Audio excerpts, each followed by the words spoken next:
Hey guys, Central Hazard back, with my fourth installment of, or not fourth, my bad, sixth installment of my walkthrough for Alan Wake. So, yeah, just, we're here, doing a little thing. We're about to, turn on this radio and listen to it, and also do a bunch of manuscript pages. So, we'll get into the gameplay, like, right after we hear this, because this has some information after you've been gone, like, you've missed a week. So, yeah. Well, folks, it's been another long night, and it's about time for me to sign off for a while. God knows I need my beauty sleep. Just one more item before I go. It's been a busy night for the Sheriff's Department. We've had a few broken windows, even a report of shots fired on Main Street. Deputies Mulligan and Thornton had to deal with two intoxicated young men who were celebrating the completion of their Deerfest float. Now, folks, we get this every year. I know it's exciting that the big day's almost here, but let's save it for the party and leave the gunplay for the shooting competition, huh? No point in getting all worked up yet.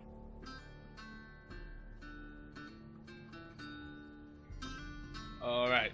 That's pretty much saying like Deerfest, I mean, it's pretty much almost here. So you're missing the week. We saw that in the previous parts. I actually do like this song, but anyway, we're gonna read these manuscript pages. So episode 2, we haven't read any of these, so yeah, let's get to it. What they say about the fall and the sudden stop at the end. I'd lain here in the snow while the lurid chain of scenes that had led me here kept playing in my head. A rerun of my own private snuff movie, a memory of my corpse, alone at my own wake. Thinking in metaphors again.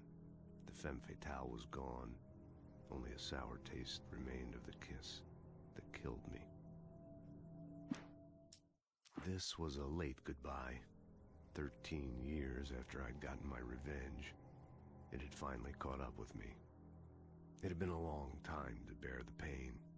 My blood painted the snow red, a gruesome slushy, dissolved all the scattered painkillers and leisurely dripped down to the sewer, mingling with the bile of the city, becoming one with it.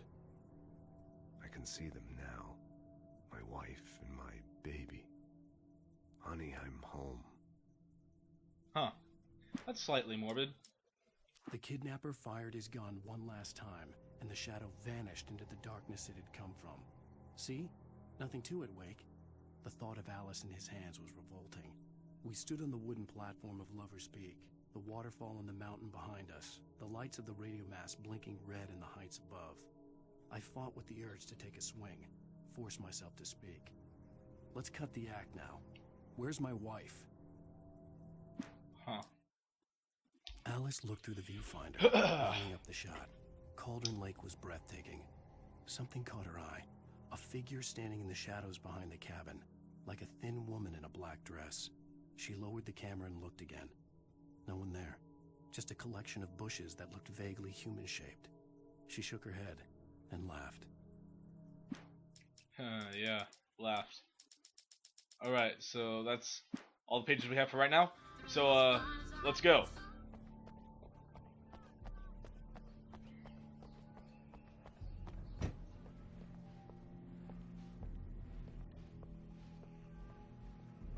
Oh wait, we missed a. Almost missed that.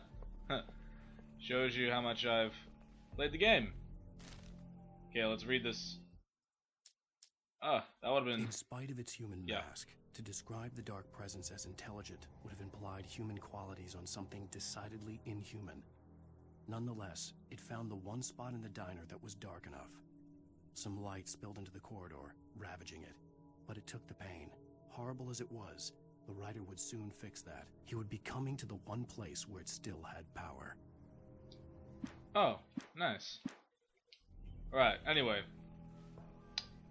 Now that I almost missed that page, let's continue. Oh. A writer is a light that reveals the world of his story from darkness, shapes it from nothingness. The way a sculptor carves a statue from a block of granite. If I stop, the world I'm making dies. Darkness will reclaim it.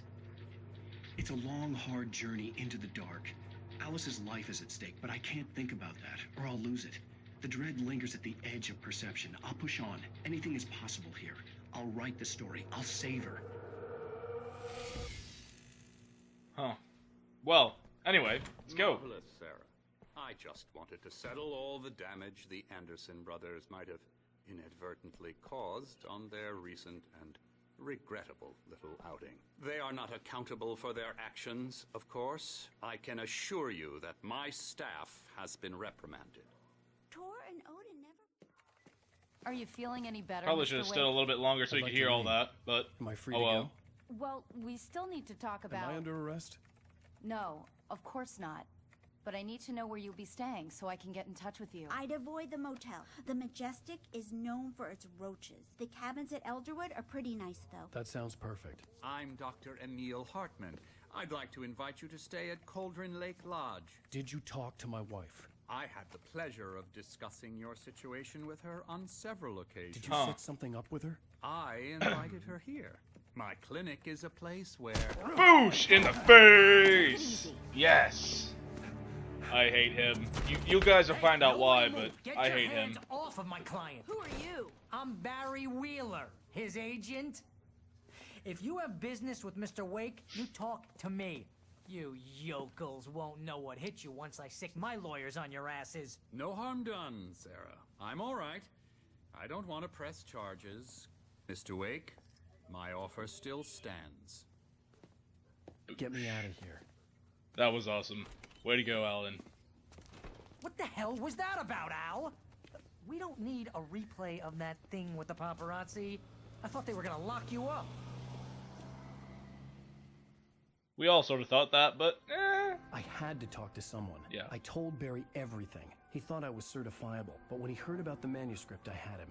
The fact that I'd written something, even if I couldn't remember it, was enough for him. He smelled money. And he believed that Alice had been kidnapped. Anything beyond that was another story. I yeah. had a midnight Whoa. appointment with the kidnapper in a place called Lover's Peak, somewhere in Elderwood National Park. It's a very nice The plan car. was to rent a cabin. I don't like it, Al. I don't like any of it. It's not good. In fact, it's the absolute opposite of good. So bad. Mr. Wake! Lol. Barry, you found him! Hi, Rose. Oh, wow, I was just thinking about you, too. Look at his Great. face. I was just bringing Rusty some coffee. He's on the balcony, looking after Max. Poor thing. I really need to go. Great to see you again, Mr. Wake. Later! His face. Oh my god. Wow. Who's Max? Anyway. What an airhead. Jeez, Mr. Takes a swing at everybody. This is not her fault. She's a very nice girl and, more importantly, a fan. She even has a fan site dedicated to you. Oh god. And she was very helpful when I was looking for you. Seriously, Al, what you were saying in the car? Just listen to yourself. What, you shot a guy and his body just disappeared? When was the last time you slept? What, are you high? Have you been drinking? Yes. No! Look, Barry, I'm missing a week, and someone's got Alice. Do and you everything's just... understand what it sounds like when you say stuff like that? Don't get me wrong, it's a good story, could be a bestseller. Oh my god. But when you start confusing fiction with reality, you're buying yourself a ticket to the funny farm. Wait here. Here. I think there's yep, there's a coffee thermos. Yeah. Okay, so no, there's not anything in here. Excuse me. Talk to Rusty. Okay. Easy there, boy. I'm almost done. Hey, Rusty, right? You rent cabins. Oh, Mr. Wake. I'd shake your hand, but mine are kind of full here. Actually, Aw. I'm sorry about this. Would you mind grabbing Poor the puppy. registration form from the desk? It's just across from Bucktooth Charlie. Okay, sure. What happened? Crazy poachers. Max here got his foot caught in a trap. They're illegal to use here. Hell, you're not supposed to hunt within the park at all. But that doesn't stop some lowlifes. Yeah. Hell, at least Max is gonna be okay. You got lucky. Poor dog. That Max is sucks. still groggy from the shot I gave him, and I'd rather not leave him alone just yet. The form's on the desk across from the mammoth skeleton. Alright. Got it. Seriously, Al, you can't just go and meet a kidnapper. Those situations always end up in disaster. You gotta talk to the cops. She's my wife, and it's my call. Can we talk about this later? No. This whole thing... Listen, you hit your head. You don't say. Geez, Al, come on. You gotta understand how crazy all this sounds. If you're trying to pull a joke on me, freak me out, it's working. Ha ha, let's have a laugh on Barry. Well, you had me going there real funny, Al. You can quit it now. Whatever. You'll see soon enough. I think this is the form you wanted. And here are the keys. Okay, you're all set, Mr. Wake. Glad to have you staying here. Thanks. Can you tell me how to get to Lover's Peak? Oh, sure. It's at the end of the nature trail. Just follow the paths, you'll get to it eventually. It's an easy walk. Nice spot, too. Alright. And let's go. Look, Al, you're asking me to believe that you shot a dude who went poof into thin air, a guy who was bulletproof until you pointed a flashlight at him. You hear that from people who end up spending time in padded rooms, strapped to their beds, wearing white shirts with too long tangled up sleeves, and eating a healthy... A diet of pills. Yeah, I'm skipping some dialogue, but, you know, whatever. Al? We should go to the sheriff or call the FBI. Damn it, Barry, they'll kill her. Yeah, smack that lamp. Debate, Barry. I'm going to Lover's Peak. He said to come alone. Okay then. I understand. You're my best friend, and I'm worried that you're not right in the head. Tell me what to do to help, and I'll do it. You stay here, and if I'm not back by morning, call the cavalry. Bless your face. Just be careful with the natives, Al. These yokels are dangerous. Everybody hates a tourist, or it'll be Deliverance all over again. Very nice reference. Bless you. Okay, there's nothing in here. There's wine. I mean, you can turn the lights on, off. Batteries. Okay. Coffee thermos. So, okay. Well, let's go.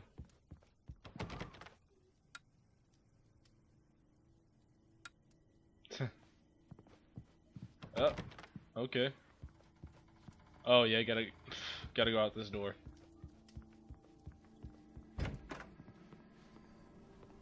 Okay. Let's make sure I'm not missing anything. Nope. Okay.